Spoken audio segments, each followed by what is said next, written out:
Buenas tardes, bienvenidos a esta es su plataforma. Aquí. Vamos a ver el tema de los derechos humanos, como había dicho, o sea, es de los últimos temas, son los derechos humanos, luego, porque pareciera mentira, pero al igual que la justicia, los derechos humanos tienen toda una teoría, ¿verdad? Que los justifica, los fundamenta y es lo que hace que haya que estudiarlos. No es solo así, que sí que derechos humanos. Y otro dice, sí, derechos fundamentales. Y ahí, con solo decir eso, están confundiendo dos corrientes diferentes, ¿verdad? Vamos a ver si ingresan otros compañeros antes de empezar el tema. Mientras tanto, voy a colocarles una presentación para que empiecen a leer.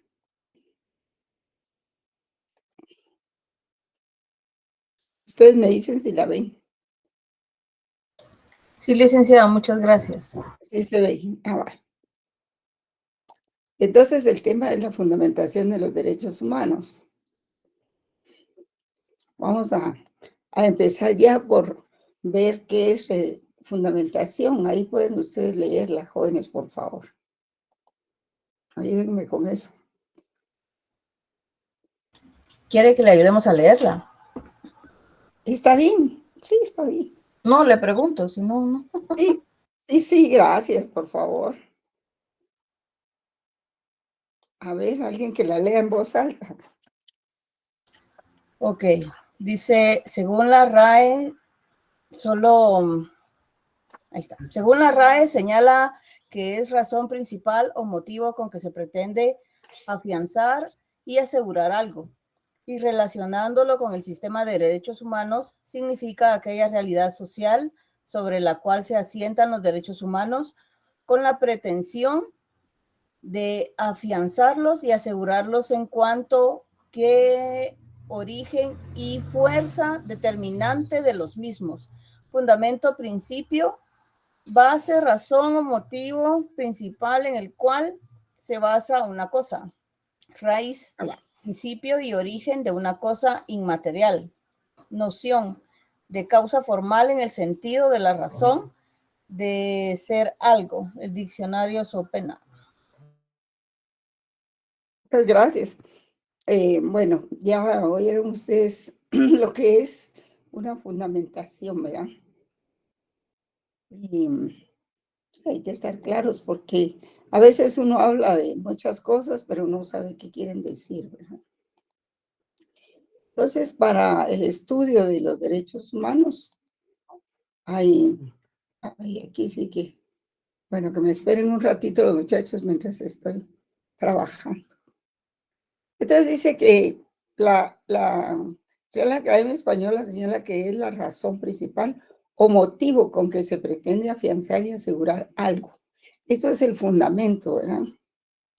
Puede uno decir, por ejemplo, el fundamento del concreto, ¿va? No solo cuestiones intelectuales.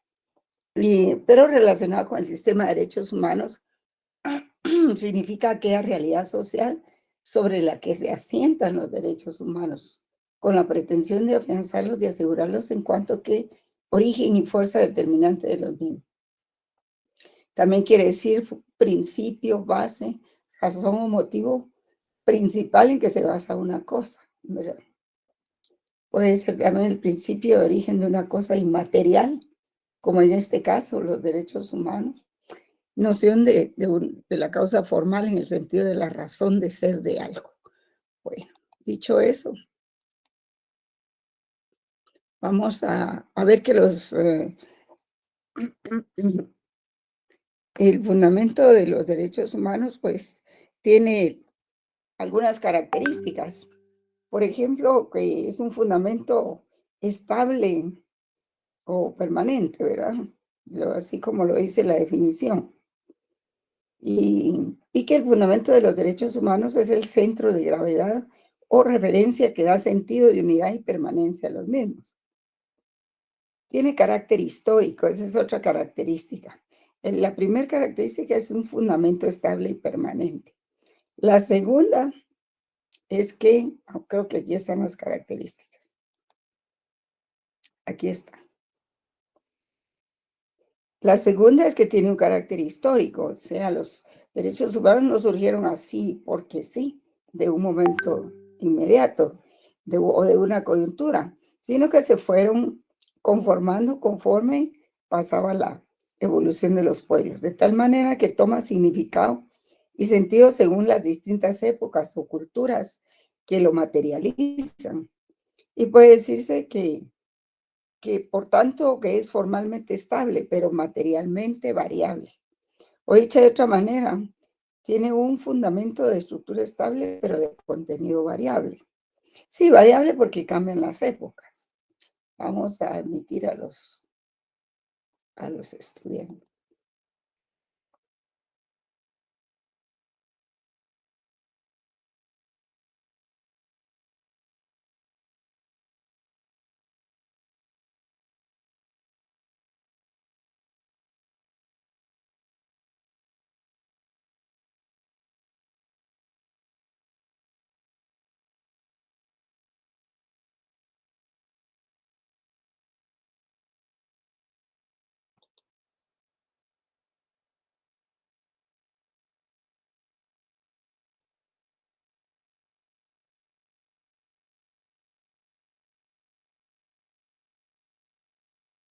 Vamos a esperar que se acumule otro poco de estudiantes.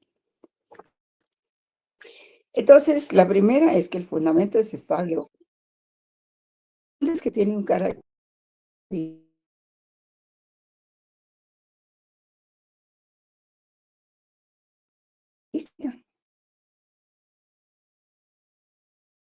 cambian las épocas y las culturas.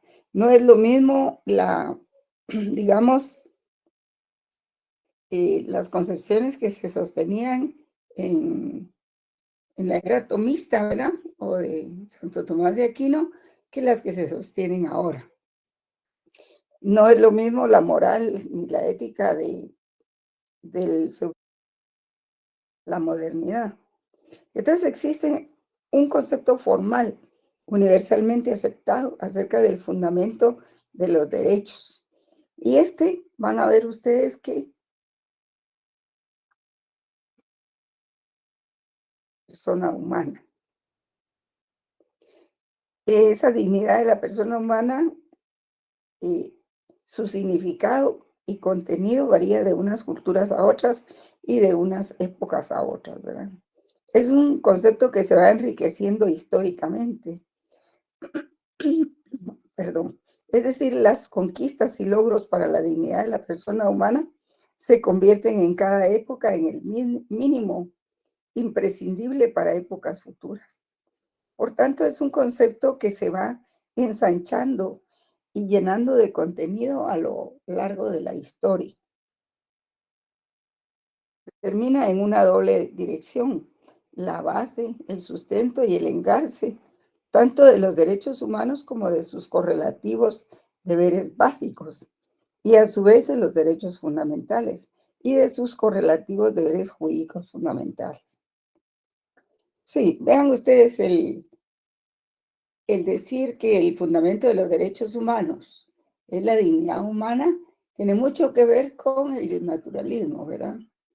Porque en el positivismo pues se consideran no así como se denominan en el naturalismo. Esta acepción de derechos humanos corresponde a la corriente naturalista, porque los positivistas lo que dicen es que son derechos fundamentales y sus correlativos deberes jurídicos fundamentales. Entonces, no hay que mezclar los conceptos. Está bien que lo mezcle las personas ajenas a la carrera, pero ustedes como abogados saben la diferencia, a qué corriente corresponde cada denominación. Si se está hablando dentro del positivismo, pues se habla de derechos fundamentales. Dentro del naturalismo se habla de derechos humanos. Aunque la acepción de derechos humanos es más, más aceptada, más utilizada, ¿verdad? Y entonces, un momentito, voy a ingresar algunos saludos.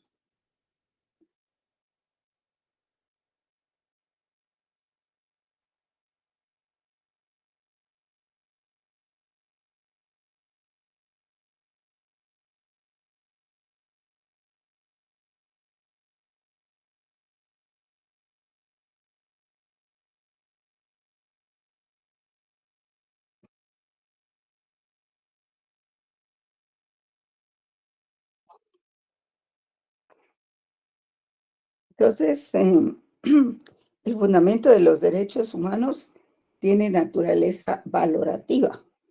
Es un valor social fundamental que está en estrecha relación con un doble plano de lo social, es decir, con las necesidades básicas que constituyen, por un lado, las necesidades que constituyen el objeto de los derechos humanos y por la otra, con los demás valores sociales fundamentales, que son la justicia, la igualdad, la paz, la vida, la seguridad y la felicidad.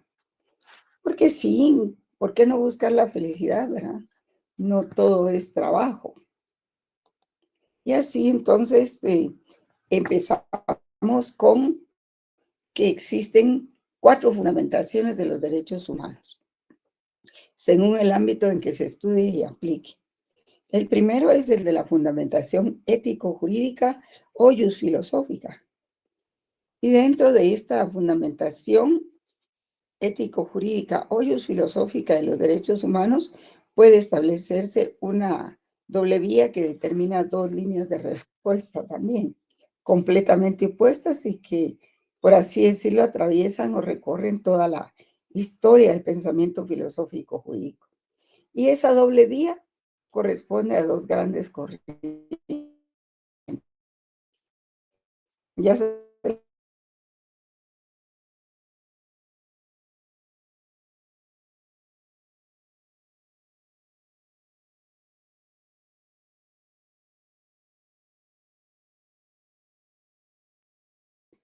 que va a aparecer más adelante.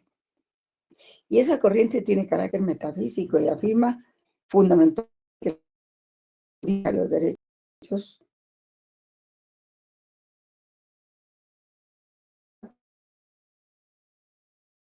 Esta corriente de pensamiento, el fundamento del derecho positivo y consiguientemente de los derechos fundamentales se encuentra en los derechos humanos en cuanto que derechos corresponden per se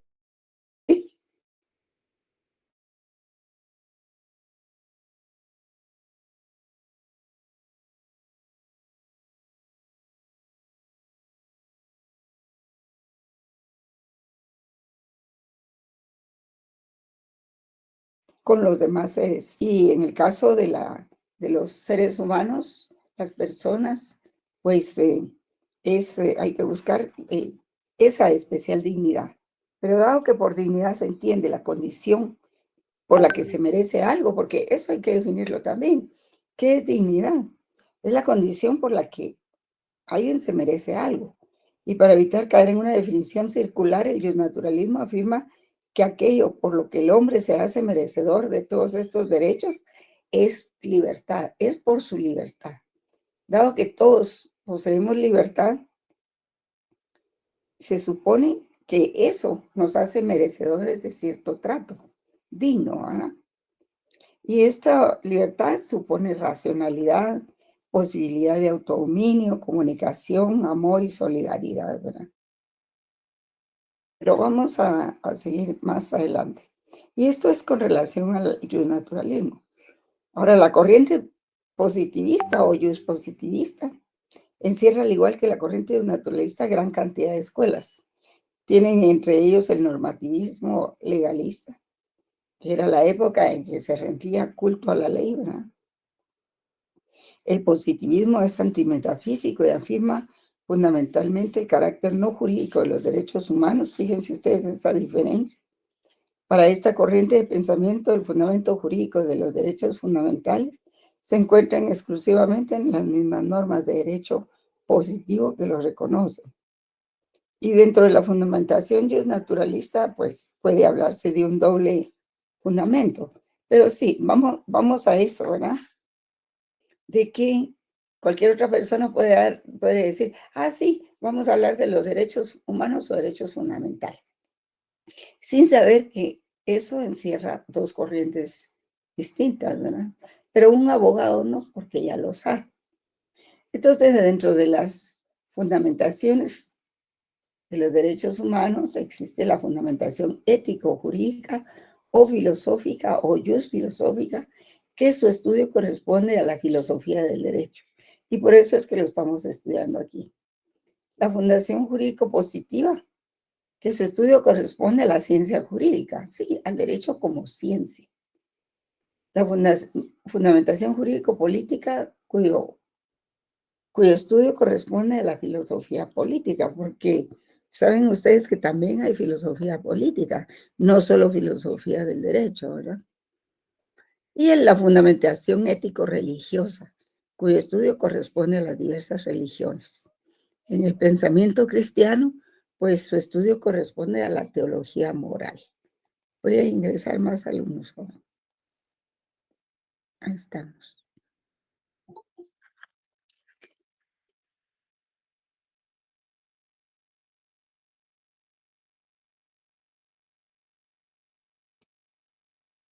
Bueno,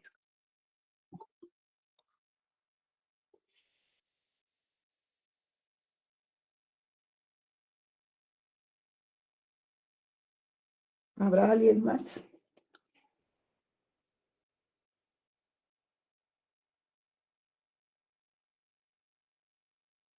Perdón, así había alguien más.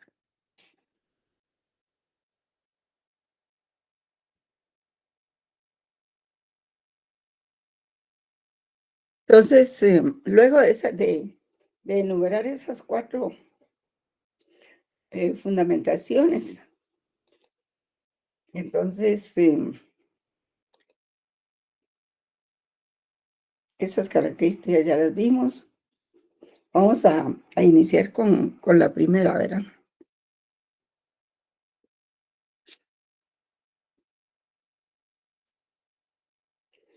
Esta fundamentación ético-jurídica o filosófica de los derechos humanos puede establecerse en doble vía. Es decir, tal vez no es doble vía, sino que determina dos líneas de respuesta completamente opuestas y que, por así decirlo, atraviesan o recorren toda la historia del pensamiento filosófico jurídico. Y esa doble línea de respuesta o esa doble vía corresponde a dos grandes corrientes, ya lo dijimos. La corriente naturalista, que lo consideran como derechos humanos, que ya le explicamos, y la corriente positivista, que lo consideran no como derecho no jurídico, que afirma fundamentalmente el carácter no jurídico de los derechos humanos. Y para ellos, pues están eh, ubicados, por decirlo así, dentro de los derechos fundamentales. Así es como lo llama el positivismo. Pero aún así, dentro de la fundamentación naturalista, puede hablarse también de un fundamento último, inmediato, directo de los derechos humanos. Y ese está en la dignidad de la persona humana. Para el naturalismo medieval, el carácter personal era lo que hacía que el hombre fuese imagen. En las antiguas culturas religiosas se decía que el hombre había sido hecho a imagen y semejanza de Dios y por lo tanto tenía que tener dignidad.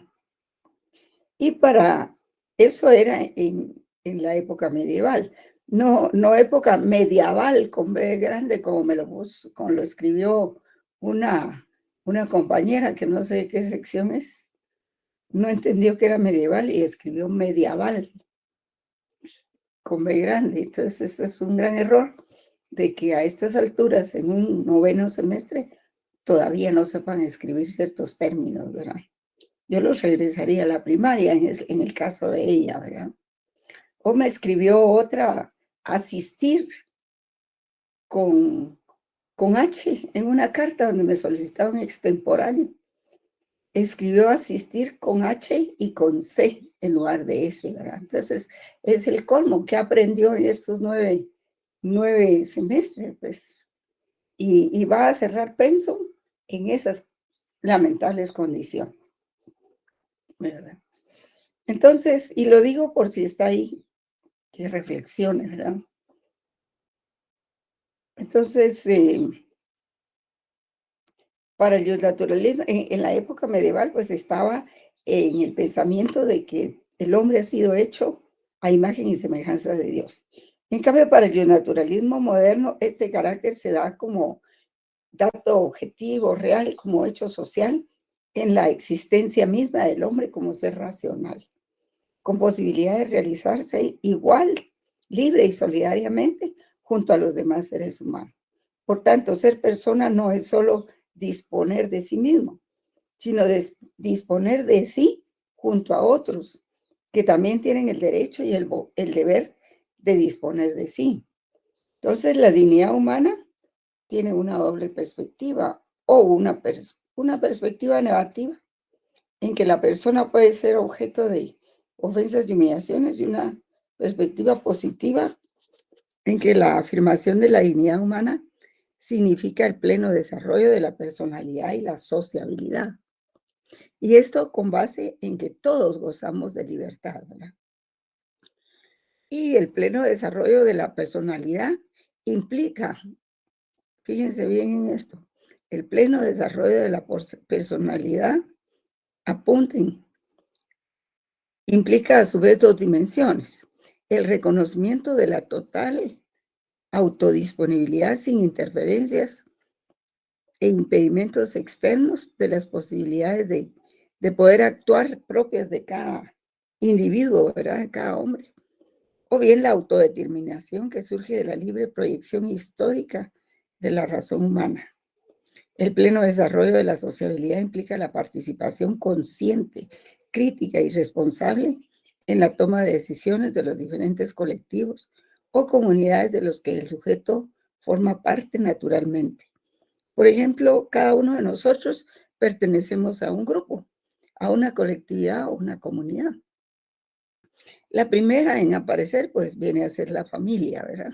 La que surge naturalmente es la familia, luego el grupo, luego el pueblo, o por libre elección puede que uno se inscriba en un sindicato, en un gremio o en un partido político, etcétera. Hay muchas formas colectivas de participar.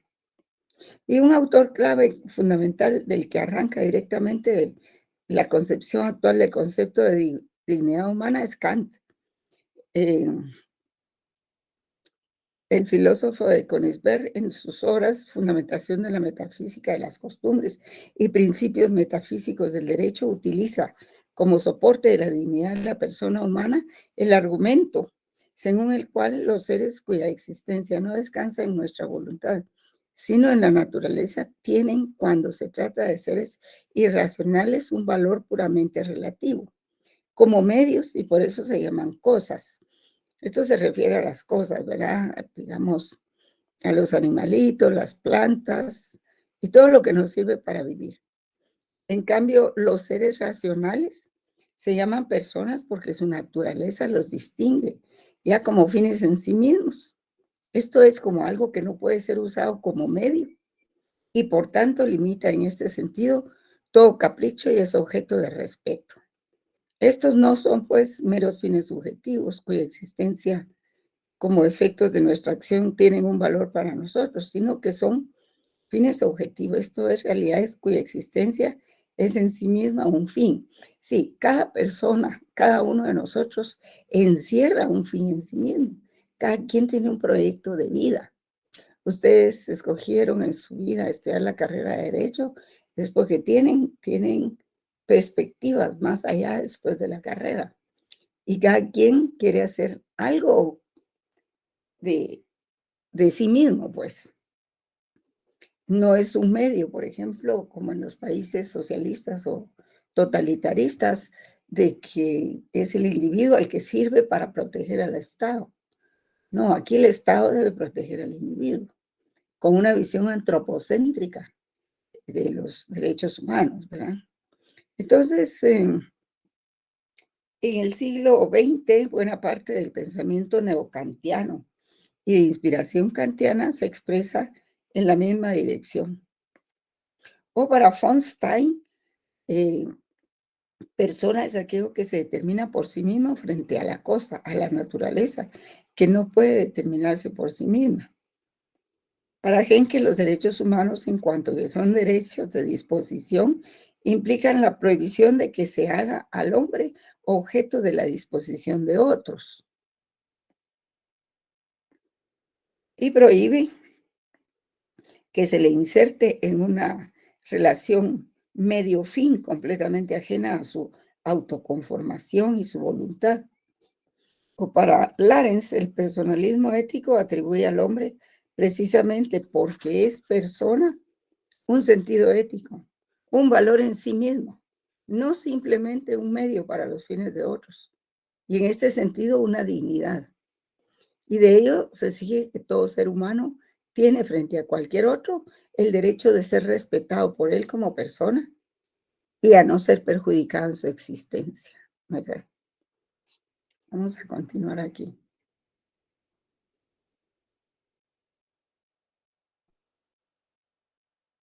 Aquí está el pleno desarrollo de la personalidad que yo les estaba diciendo hace un rato. Ahí lo pueden leer.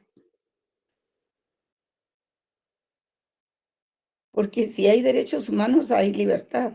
Es decir, como hay libertad, hay derechos humanos. Perdón, como hay libertad, hay dignidad. Luego entonces hay derechos humanos. Y entonces hay pleno desarrollo de la personalidad.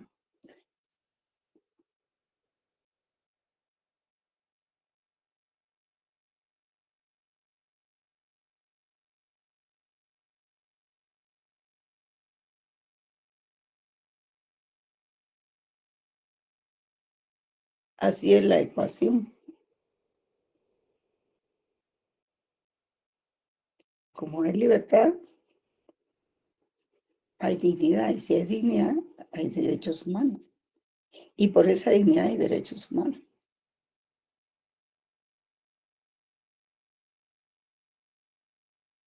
En virtud de lo cual, pues, eso nos permite tener un pleno desarrollo de nuestra personalidad, ¿verdad? Y la autodeterminación de la libre proyección histórica de la razón humana, que implica sociabilidad, participación consciente, crítica, responsabilidad en la toma de decisiones de los diferentes colectivos o comunidades de los que el sujeto forma parte. Por ejemplo, familia, pueblo, grupo, gremio, partidos políticos. Por ejemplo, los 48 cantones, ellos deciden luchar por su libertad y por su pleno desarrollo social.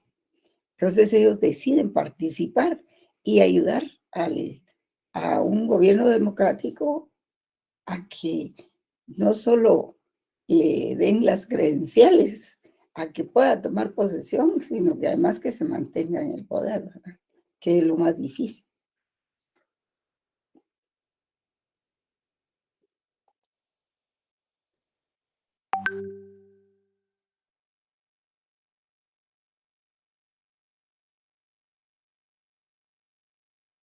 Bueno, entonces, veamos la dignidad en los instrumentos internacionales.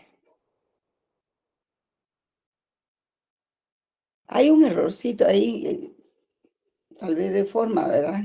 Porque la dignidad no se puede caracterizar como derecho, como lo dice el artículo 11.1 de la Convención Americana de Derechos Humanos, porque dice que la dignidad es toda persona tiene derecho al reconocimiento de su dignidad. Y ahí, pues, no cuadra mucho el planteamiento, ¿verdad? En el preámbulo de la Declaración Universal de los Derechos Humanos, en el primer considerando, dice que la libertad, la justicia, la paz en el mundo tienen como base el reconocimiento de la dignidad. Pero ahí no dice como derecho, ¿verdad? En la primera sí.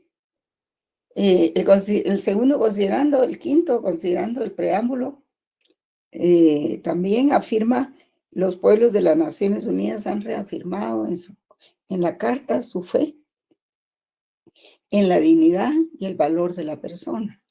Y el artículo primero dice que todos los seres humanos nacen libres e iguales en dignidad.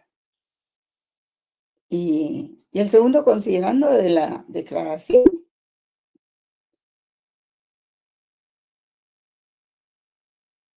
el ciudadano dice protección contra la declaración de protección contra la tortura. Dice, los derechos humanos emanan de la dignidad inherente de la persona humana. El literal D del número 1 del artículo 1, de la convención, dice que, creo que este es de la Convención de Belém do Pará, habla de la lucha contra la discriminación en la enseñanza, ¿verdad? Ya sea por raza, por sexo, por edad, por lo que sea, ¿verdad? Entonces, internacional, eso es lo que se ha encontrado, ¿verdad? Pero, ¿quiénes reconocieron por primera vez la dignidad como una característica de los derechos humanos, de acuerdo al naturalismo? Pues fueron las entidades internacionales, ¿verdad?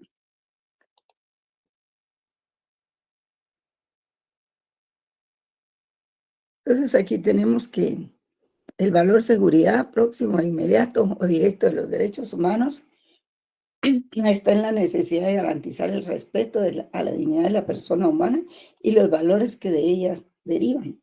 Los derechos humanos en cuanto a concretar los valores de justicia, vida, libertad, igualdad y solidaridad. Y el jurista Pérez Luño señala algunas condiciones que se concitan en el concepto de seguridad jurídica. Porque aquí no estamos hablando de seguridad personal, ¿verdad? O seguridad ciudadana, sino seguridad jurídica. Y esto, la seguridad jurídica, es que las leyes se cumplan, ¿verdad? Respete lo que está dispuesto en lo que está escrito, salvo las excepciones que se van dando.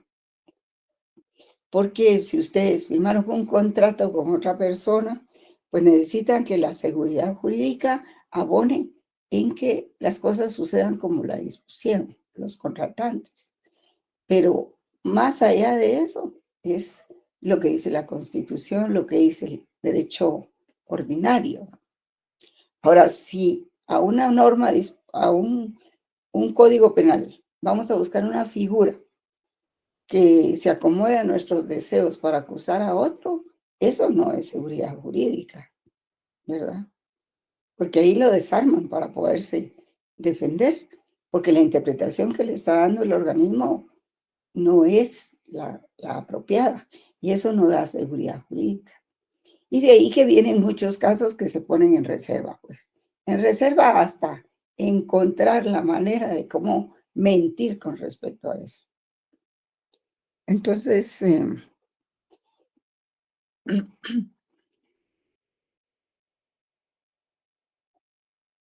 ¿ya terminaron de leer esa?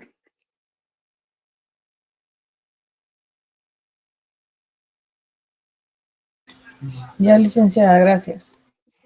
Gracias por responderme. Bueno.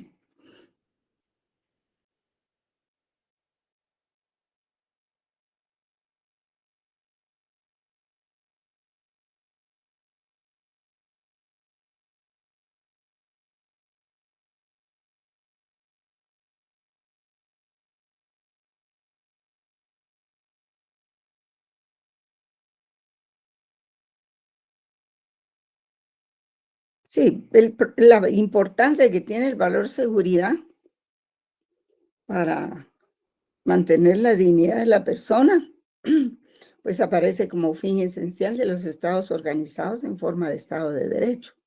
En cambio, en donde hay dictaduras, pues uno no sabe, aunque aquí tampoco sabe uno cuándo va a llegar a la esquina y le van a disparar, ¿verdad? Por el crimen organizado o el crimen en general. No hay plena seguridad para el desarrollo del individuo para los niños que van a las escuelas, que puedan regresar sanos y salvos, ¿verdad? Y por lo supuesto que los estados totalitarios, por el contrario, suponen la negación radical de la dignidad de la persona humana. La doctrina fascista italiana, ¿verdad? De origen, y el nazismo también, nacionalsocialismo, han considerado al individuo no como un fin, sino como un medio para mantener el Estado, el derecho. Fíjense bien, ahí es al revés, ¿verdad? No el Estado de Derecho, sino para mantener el derecho del Estado. Es el individuo el que protege y sustenta al Estado. No es el Estado el que protege al individuo. En Occidente tenemos una visión antropocéntrica de los derechos humanos, ¿verdad? De poner al individuo en primer lugar. Y ese es el problema fundamental del cual se hace depender al individuo para su desarrollo. El valor seguridad que depende cómo sea el sistema político administrativo. Hay toda una doctrina de seguridad nacional en América Latina, África y Asia. Quienes hacen mal uso del término seguridad, pues su modelo político totalitario en algunos países y fascista se convierte en la negación misma de ese valor y de los otros, ¿verdad?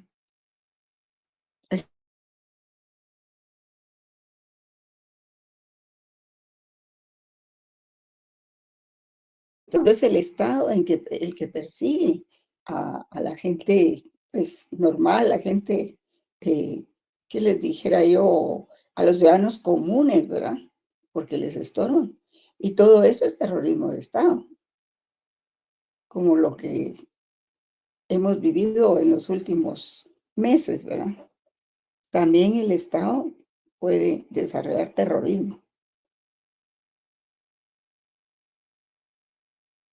Esto incluye, como lo pueden ver ustedes ahí, sucedió en la guerra, ¿verdad? En el conflicto armado interno, y sigue sucediendo, desapariciones forzadas, torturas y ejecuciones sumarias. De modo de la solidaridad, de la igualdad, de la vida y de la justicia. Lo que quiere decir es que el individuo necesita el valor seguridad jurídica para desarrollarse.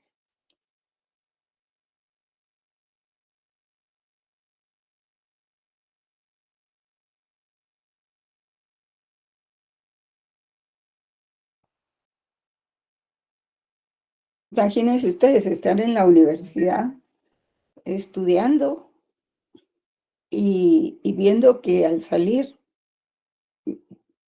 se bajaron a 4 estudiantes de una camioneta y se los llevó a determinada institución y que luego aparecieron en diferentes lugares torturados, ¿verdad? Entonces, eso además de ser una tortura psicológica, pues no permite que el individuo se desarrolle. Pero así era en los tiempos de la guerra. La regional y todos esos carros broncos que andaban ellos luciendo ahí, donde metían a los estudiantes, a los políticos, a los periodistas, y no aparecían. Entonces, eso es terrorismo de Estado también. Ahora ya no lo hacen así, pero ahora lo que hacen es que inician una denuncia y un proceso, fundamentado o no, ¿verdad? Solo porque es una persona que no está bien de acuerdo a sus intereses, ¿verdad? Entonces vamos con la segunda, la fundamentación jurídico positiva. Esta se encuentra en los valores y principios derivados de esos valores, ¿verdad? Y en las constituciones que los reconocen explícita e implícitamente, ¿verdad? Pero el Luño dice que los valores constitucionales poseen triple dimensión.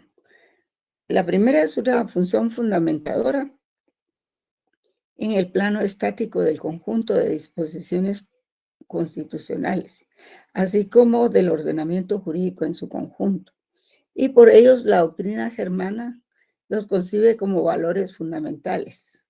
Kronberg, y nuestra propia constitución política los percibe como valores superiores para acentuar su significación. de núcleo básico e informador de todo el sistema jurídico político, ¿verdad? Vamos a ver.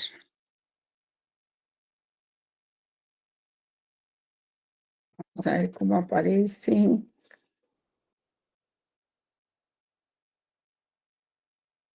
Y la otra función es orientadora, en sentido dinámico del orden jurídico político hacia metas o fines predeterminados que hacen ilegítima cualquier disposición que persiga fines distintos y u obstaculice la consecución de aquellos enunciados en el sistema axiológico constitucional.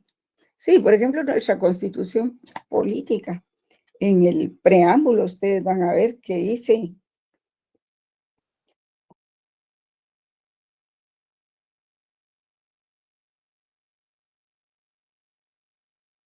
nosotros, los representantes del pueblo de Guatemala, electos en Asamblea Nacional Constituyente con el fin de organizar jurídica y políticamente al Estado, afirmando la supremacía de la persona humana como sujeto y fin del orden social, reconociendo a la familia como génesis primario y fundamental de los valores espirituales y morales de la sociedad, y al Estado como responsable de la promoción del bien común. Ese es uno de los valores. El otro es seguridad jurídica, ¿verdad?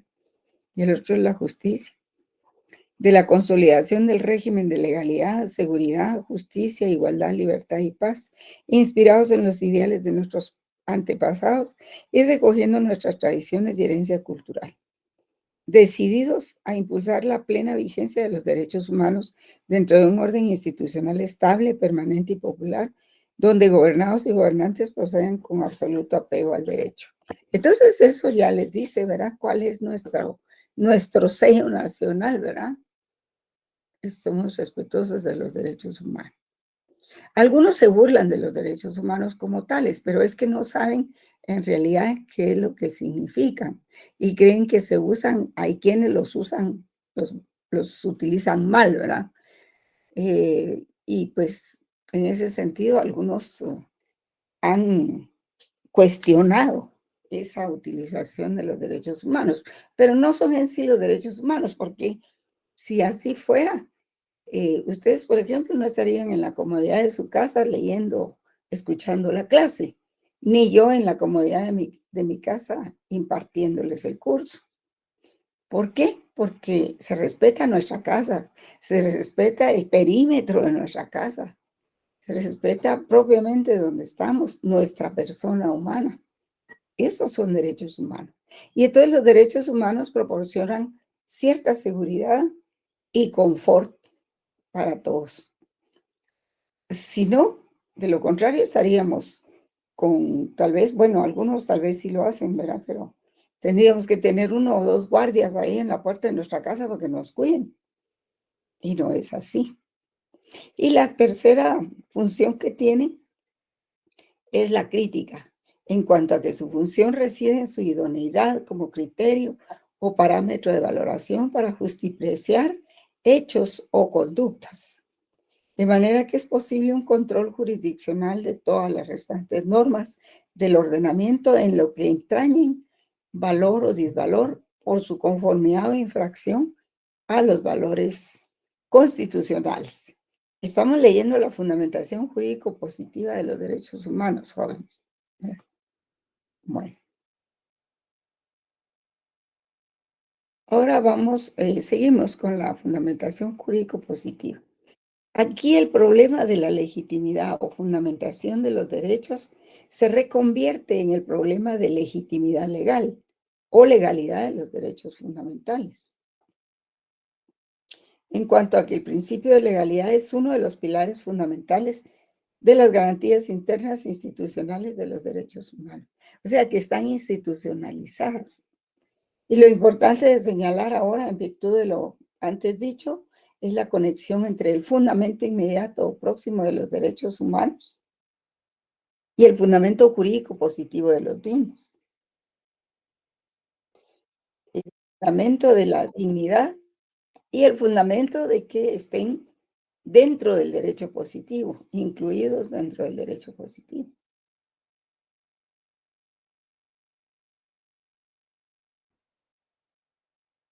Y esa es la fundamentación jurídico-positiva, que estén incluidos dentro del derecho positivo. Ay, Dios. Regresar a uno y ahora a otro. Bueno, que se espere. Entonces,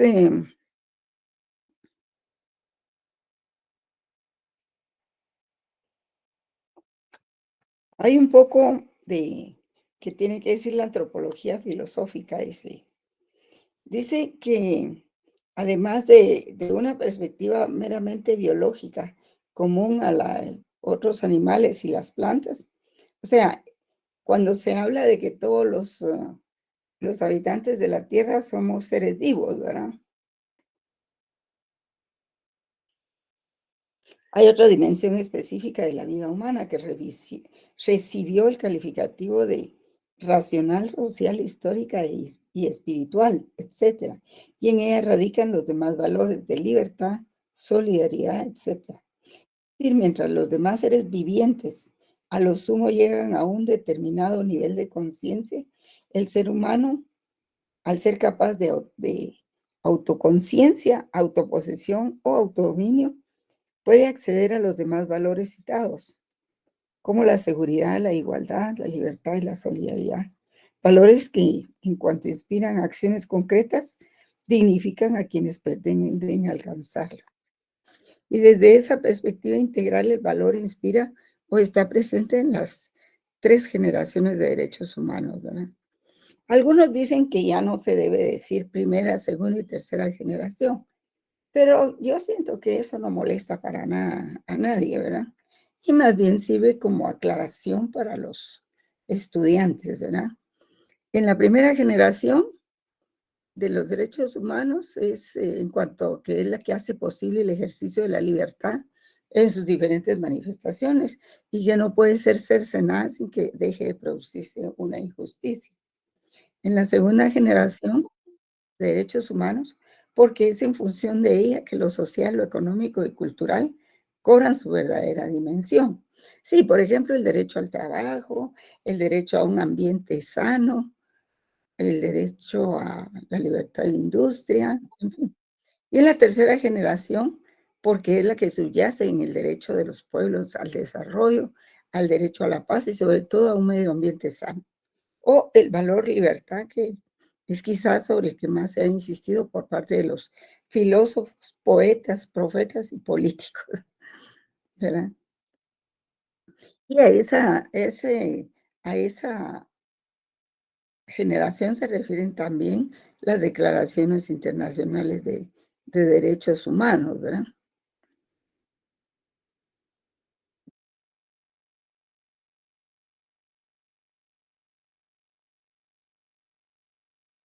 O sea, la fundamentación jurídico-política tiene mucho parecido con la primera fundamentación, ético, ¿verdad? Ético-filosófico. Más o menos tienen el mismo tronco, la misma raíz de la que parten.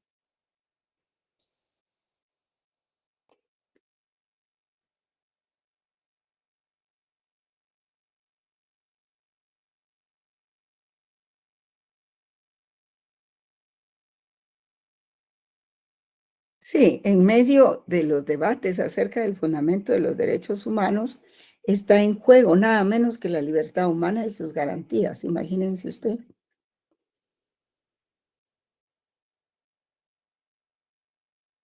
La dimensión práctica o de garantía del fundamento de los derechos humanos se hace especialmente notoria en la fundamentación jurídico-política del mismo. La dignidad de la persona humana aparece como un fin esencial de los estados organizados en forma de Estado de Derecho, así como Franz Weber, que define el Estado de Derecho como aquel en que el derecho y procedimiento jurídico están basados en la atención de la dignidad humana, de la libertad personal y de la igualdad de derechos de los ciudadanos o de los hombres, ¿verdad? Ya hablamos de lo que pasa en los estados totalitarios, ¿verdad? Y es importante tener en cuenta lo que dice la doctrina de seguridad nacional y qué es cuál es el uso que han hecho de eso. Y entonces, ¿en dónde estaría la fundamentación jurídico positiva de los derechos humanos, jóvenes? Es solo una palabra. ¿En dónde se encuentra? La fundamentación jurídico positiva se encuentra en los valores, ¿verdad? Y en los principios que derivan de ellos, que las constituciones reconocen, ya sea de forma explícita o implícita. Bien. Entonces vamos a la fundamentación ético-religiosa. Dentro del pensamiento católico, pues podemos tomar como referencia a Schmaus, quien en su obra Teología Dogmática afirma que la dignidad de la persona humana en cuanto fundamento de los derechos humanos proviene de Dios y su destino está en Dios. Cuanto más realiza sus posibilidades en dirección a Dios, tanto más rico de ser y real es. Tanto más rico es el ser y real es. Esta autorrealización alcanza su coronación en la plenitud junto a Dios. Eh, y con eso podemos llegar a lo que conocemos como nuestra verdadera mismicidad, perdón. Es un concepto un poco complicado, ¿ah? Y con esa base teológica se afirma en un plano estrictamente humano que lo que caracteriza esencialmente al ser personal es la autoposesión de su ser y de sus actos. Sí, cada quien quiere ser dueño de sí mismo y cada quien hace sus proyectos y proyecta lo que va a hacer en el futuro, cómo lo va a hacer, con quién va a realizar su vida o si se va a quedar solo. En fin, cada individuo es un ser en sí mismo, es un proyecto en sí, un fin en sí mismo. Y la intimidad siempre viva de un mundo propio, la autodeterminación y autoconfiguración de un ser insustituible. Cada uno de nosotros somos insustituibles, irrepetibles, cerrados en sí y capaz de disponer de nosotros mismos. Vamos a ver entonces, em, esa era esa es la, digamos, la orientación de la fundamentación ético-religiosa de los derechos humanos, ¿verdad? Entonces vamos a ver algunas cosas generales aquí. La relación de la ética y los derechos humanos, que son dos temas muy amplios, ¿verdad? Creo que ya les había dado alguna vez una definición de lo que es ética, ¿verdad? Pero aquí hay algunas se relacionan con la moral y pues vale la pena verlas. Ética es un conjunto de principios y valores que orientan las relaciones humanas. Los derechos tienden a ser universales y su característica más universal es su violación universal, ¿verdad? Los derechos humanos se han violado permanentemente en diferentes sociedades, conscientes o no de la existencia de los derechos humanos. Ambos poseen su historicidad, su tiempo y espacio construido por la acción y relación humana. Pero ¿qué se hace con el derecho a vivir cuando éste ya no opera para la mayoría de la población planetaria? Sí, estas son algunas reflexiones, porque actualmente, pues, se ha dispuesto en los países grandes, ¿verdad? O hegemónicos, se ha dispuesto que existe una crisis energética. ¿Cuál crisis energética? Eso es una razón, un pretexto para empezar a abrir más minas en todo el mundo, más extracción de petróleo. Y todo eso pues arruina el medio ambiente, ¿verdad? ¿Y a quién le sirve el medio ambiente, jóvenes? Pues a la población, sobre todo a los más necesitados. ¿Y qué vamos a hacer con el dinero que extraigamos de las minas o del petróleo? Cuando ya no hay recursos, no hay. Aunque tengamos millonadas, no podemos comprar los recursos, porque eso renuevan solitos y necesitan tiempo. Y una vez que se les ha agotado, no vuelven. Y de nada sirve tener mucho dinero cuando se les explotó. Entonces es urgente la ética como fundamento para la búsqueda de una sociedad democrática y su importancia para la construcción de una sociedad efectivamente democrática y participativa. Sí, la participación es muy importante. Urge discutir los sentidos de la democracia actual y proponer los derechos humanos de tercera y cuarta generaciones como premisas fundamentales para el ejercicio de la ciudadanía democrática. Y eso lo vimos, por ejemplo, ahora que se dio la pandemia del coronavirus. Lo vimos cómo fue que a todo mundo se le ordenó enclaustrarse y todas las personas enclaustradas pues ya no ejercían presión sobre el ambiente y ni los recursos naturales. Entonces poco a poco las especies fueron regresando a su hábitat original y con lo cual demostró ahí sí que la naturaleza, ¿verdad? Que puede regenerarse rápidamente por sí misma, sin necesidad de la intervención del hombre. Pero es que es necesaria la no intervención del hombre para que los recursos se regeneren, ¿verdad? Bien. Entonces, finalizando ya, eh, hay otras reflexiones aquí, ¿verdad? Una verdadera ciudadanía exige el ejercicio de derechos y deberes. La búsqueda efectiva de participación en la política hay que hacerla para controlar a sus gobiernos elegidos dentro de los principios democráticos. No hay que dejarles a otros que lo hagan, porque entonces cuando uno no hace las cosas, históricamente llegan otros en lugar, pero no hacen lo que uno pensaba. Y no puede haber Estado de Derecho en medio de políticas públicas que generan la humillación, el desempleo y el empobrecimiento, ¿verdad? Cuesta mantener un Estado de Derecho así, con esas necesidades. Hay un Estado de Derecho cuando todas las personas están bien, ¿verdad? No es que todos tengan dinero, sino que tengan una posición que les permita sobrevivir con dignidad. Y eso significa discutir los sentidos de la democracia en la actualidad y proponer los derechos humanos, pues como decía ahí, de tercera y cuarta generaciones como premisas fundamentales, ¿verdad? Para el ejercicio de la ciudadanía democrática. Y finalmente, pues la ética hay que observarla en todo lo que hagamos. Ética es el conjunto de valores y principios universales que rigen las relaciones de las personas y su relación con la moral. Es más amplia, general y universal que la moral. Tiene que ver con los principios más incluyentes. La teoría objetiva de la moral será un sistema subjetivo de normas eh, que depende de la aceptación que un sujeto haga de ellas. La moral se refiere a determinados casos de la conducta humana.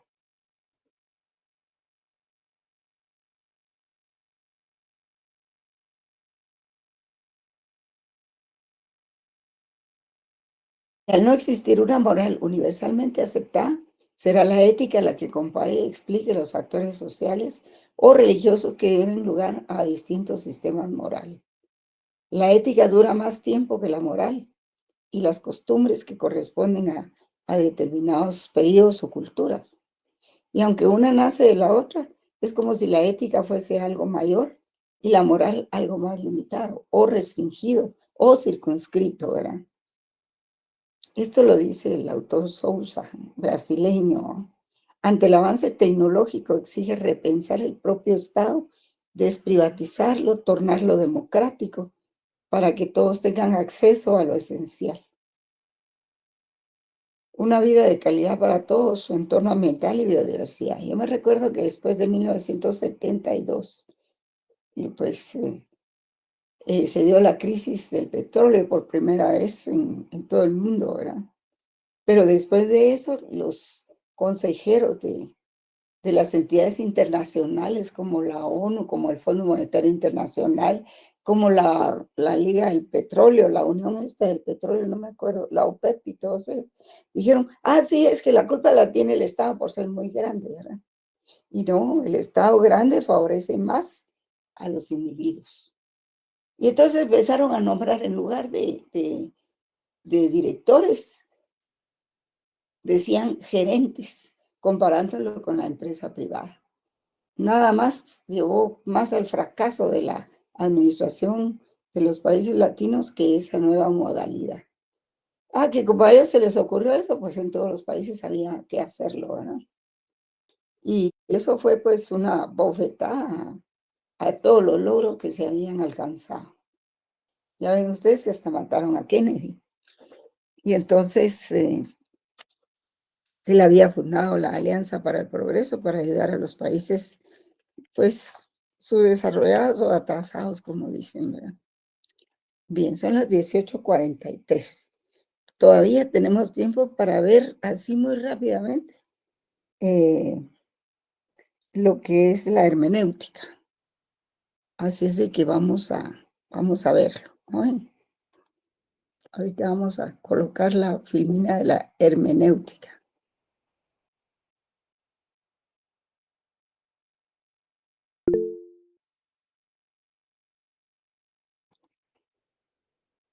Vamos a ver. Licenciada, perdone, buenas noches, gusto Sí, saludarla. sí, compañero. Buenas noches. Yo recuerdo que usted nos comentó en la clase anterior que nos iba a compartir también algunos documentos acerca de los derechos humanos o que ya estaban compartidos en Classroom. Sí, ya se los he mandado. ¿No los Fíjese que tienen? yo creería que no. Pues Ujú. tal vez como usted dijo que los iba a volver a compartir, si nos hiciera el favor, ¿verdad? Búsquenlos ahí si los Ah, tienen. Si no, se los comparto con mucho gusto. Ahí, compañero, Estado de Derecho. bueno, Sí, muchas Pero gracias. es el único que está, compañera, es el Estado de Derecho, y Marco lo que está preguntando es por el documento de los derechos humanos. De eso no tenemos. no se los envié. Bueno, No, No, Ligda. pero con mucho gusto yo puedo hacerlo.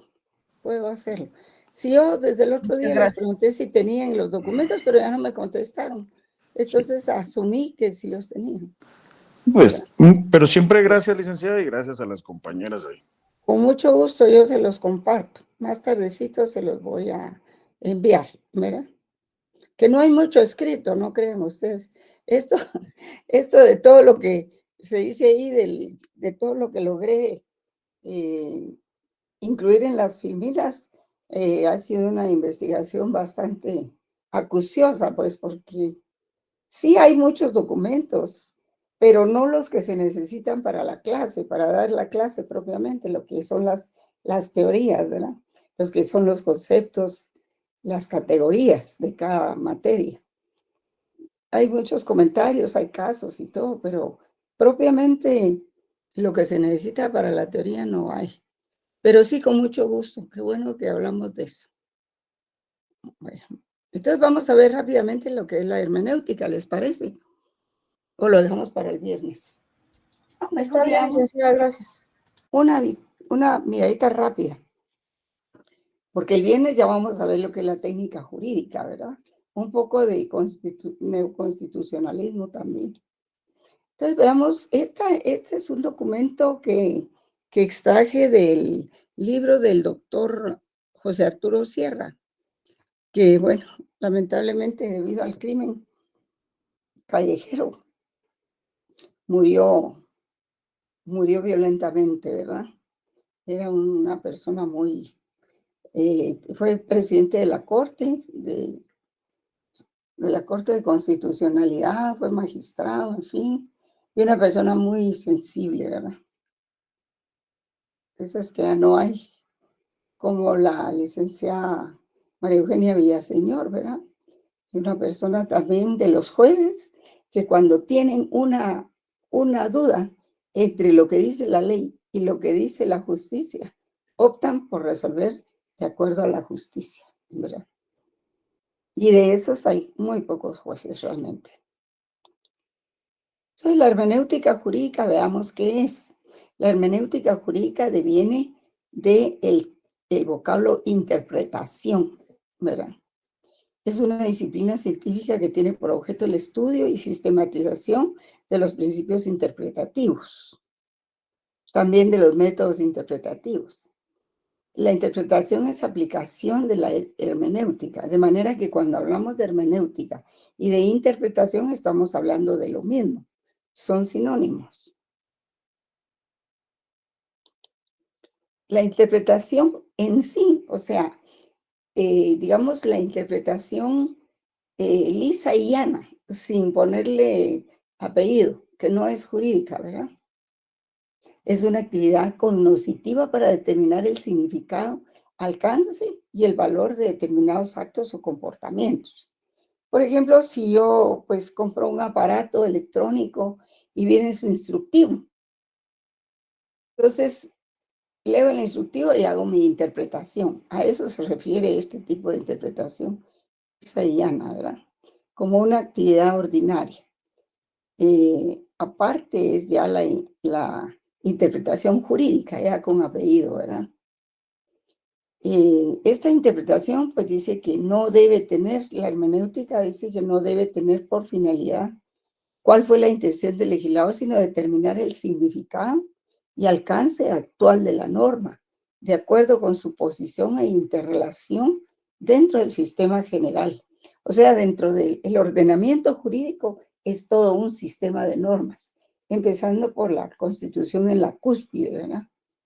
Entonces, cuando nosotros tratamos de interpretar una norma, ahora ya se puede investigar cuál fue la intención del legislador, pero ya no es tan importante cómo determinar el significado y alcance actual, o sea, en las circunstancias actuales. Puede ser que esa norma se haya dictado hace 100 años o hace 50 años, ¿verdad? En que las condiciones eran diferentes, pero como sigue siendo ley vigente, tenemos que aplicarla a la actualidad, a 2020.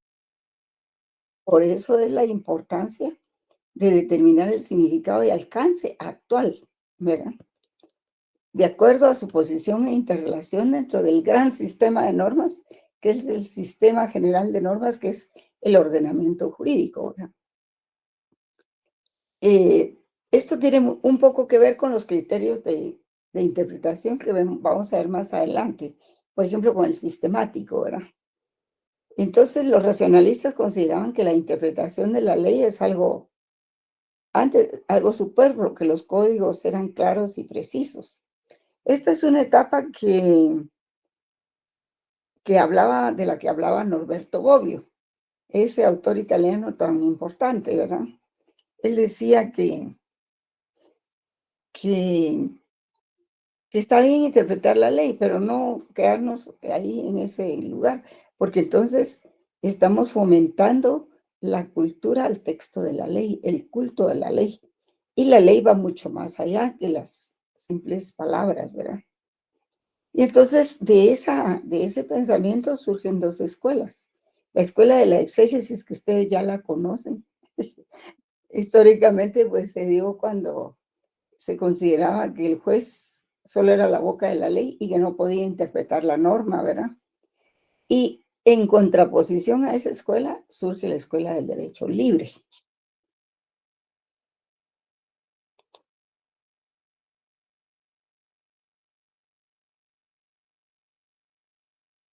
Perdón.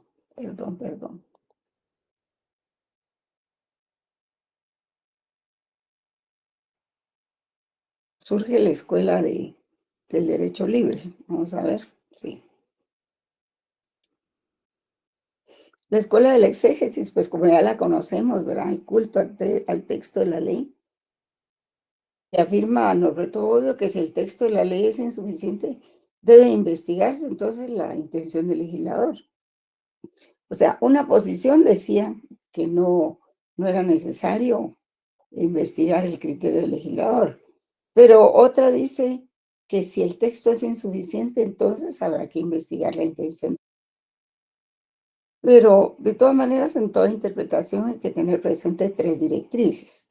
Cuando el texto de la ley es expreso y claro, debe aplicarse el texto sin investigación. Y eso pasa mucho con la investigación, con la interpretación literal, ¿verdad? El otro criterio es que cuando la ley contiene un texto oscuro o dudoso, debe acudirse a la interpretación gramatical y lógica, ¿verdad? Ahí es un poco donde se puede ver la intención del legislador. Y en tercer lugar, pues que si no existe una ley expresa que regule el caso que estamos viendo o ventilando, entonces debe recurrirse a leyes análogas y a los principios generales del derecho. Y es lo que conocemos también como integración de las leyes, ¿verdad?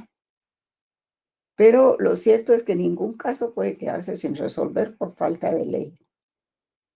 Y esta es la Escuela del Derecho Libre, que considera que la interpretación jurídica tiene carácter creativo, porque los textos jurídicos siempre poseen lagunas. Dice lo contrario de la Escuela de la Exégesis, ¿verdad? Los legisladores no pueden prever todos los casos a futuro, y eso es cierto. Siempre hay lagunas. Y reconoce al intérprete y al juez, al contrario de la Escuela de la Exégesis, la Escuela del Derecho Libre reconoce en el intérprete y en el juez una amplia discrecionalidad de decisión en la solución de casos concretos no contemplados en la norma expresamente, ¿verdad? O sea que es como que le da el permiso para que el juez interprete, considere, cite, etcétera.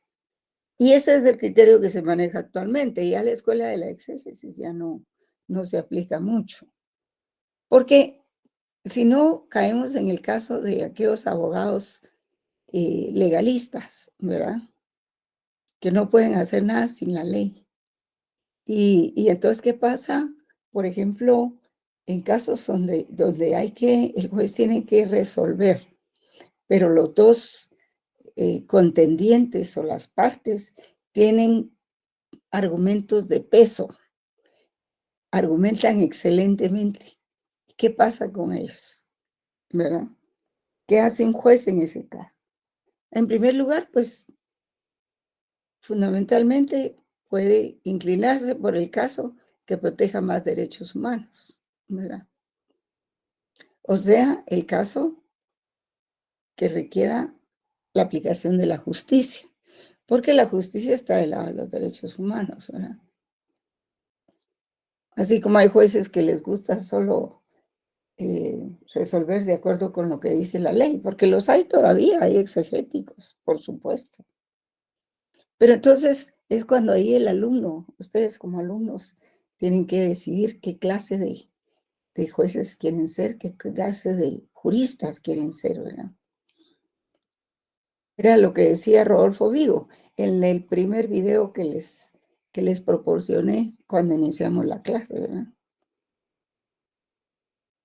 Sería bueno que lo vieran de nuevo, si lo tienen. Entonces, la interpretación jurídica es aquella actividad intelectual subjetiva, tendente a desentrañar o a encontrar el sentido, significado, contenido o mandato de la norma. ¿Ya? Se parece un poco a la dogmática, ¿verdad? A los requisitos materiales de la norma, ¿verdad? Pero en este caso se trata de una actividad intelectual. Es una actividad intelectual subjetiva, o sea, del sujeto, tendente a desentrañar o a encontrar el sentido, significado, contenido o mandato de la norma. Es una operación humana esa actividad, ¿verdad? Por supuesto, es una operación humana teleológica. ¿Esto qué quiere decir? Que tiene un fin específico y claro. Tele quiere decir lejos, ¿verdad? Fines muy lejos. No es un fin inmediato, sino son fines inmediatos. Perdón, son fines mediatos. O sea, los que están más allá de, por ejemplo, ese reglamento de aguas servidas que estableció el Ministerio de Ambiente, ¿verdad? Y que dice que todas las municipalidades deben proceder a construir ¿cómo se llaman esas? Hoy sí estoy en conflicto. Plantas de tratamiento, licenciada. Plantas de tratamiento, sí, muchas gracias, Kim. Las plantas de tratamiento. Esa es una disposición que está siendo emitida actualmente y por eso hubo algunas huelgas y manifestaciones y todo eso. Sin embargo, pues la ministra no cejó en eso, ¿verdad? Entonces, lo que pasa es de que, ¿cuál es el fin inmediato o teleológico de hacer esas plantas de tratamiento, jóvenes? Al final, a los 2, 3 años, 5 años, es prevenir enfermedades, es mantener un ambiente sano para los vecinos, los habitantes, ¿verdad? Ese es el fin teleológico que se percibe, que está más allá de lo que se ve inmediatamente, ¿verdad? Y si no, por favor, busquen en el diccionario qué significa teleológico, ¿verdad? Entonces, es una operación intelectual, ¿verdad? Humana, teleológica, que tiene un fin específico y claro. Saber o determinar qué se manda, ordena, otorga y permite, y a veces con qué se castiga también. Es precisar qué deber se impone, qué derecho se otorga, qué se permite, qué conducta se prohíbe, y en todo caso, la sanción y su medida impuesta. De eso se trata, jóvenes. Entonces, la interpretación jurídica como género es aplicable a todo tipo de interpretación del derecho, ¿verdad? Por supuesto, a todo el derecho, a todo el ordenamiento jurídico se puede aplicar la interpretación del derecho en sus diferentes ramas, ¿verdad? Del derecho positivo, es decir, del derecho escrito. Y todo cuerpo normativo, rama o sector del derecho positivo específico forma parte de un todo, que es el sistema jurídico u ordenamiento jurídico en general, ¿verdad? Encabezado por la Constitución. Dicho sistema lo preside la Constitución, que viene a ser la causa eficiente del sistema. Sí, porque de ella se desprenden todas las demás disposiciones del ordenamiento ordinario, ¿verdad? Entonces, para eso, ¿qué tenemos? ¿Con qué contamos? Contamos con métodos de interpretación jurídica. Sin atender mucho a las clasificaciones elaboradas, sino solo al sujeto o a los distintos métodos interpretativos, el resultado objetivo se tiene que los métodos de interpretación pueden ser, en primer lugar, gramatical o literal, conceptual o lógico, sistemático, histórico o causal teleológico. Son 4 los métodos para hacer una interpretación jurídica. Entonces, el método gramatical, que es el primero, pues con este se logra establecer... Ligda, ¿sí? perdone que la interrumpa. Fíjese que ya son las 7 y nosotros tenemos que recibir otro curso. Es cierto. Bueno, gracias, disculpe. Seguimos el viernes con esto. Gracias por avisarme. Muchas gracias a usted. Gracias, licenciada. Para servirle.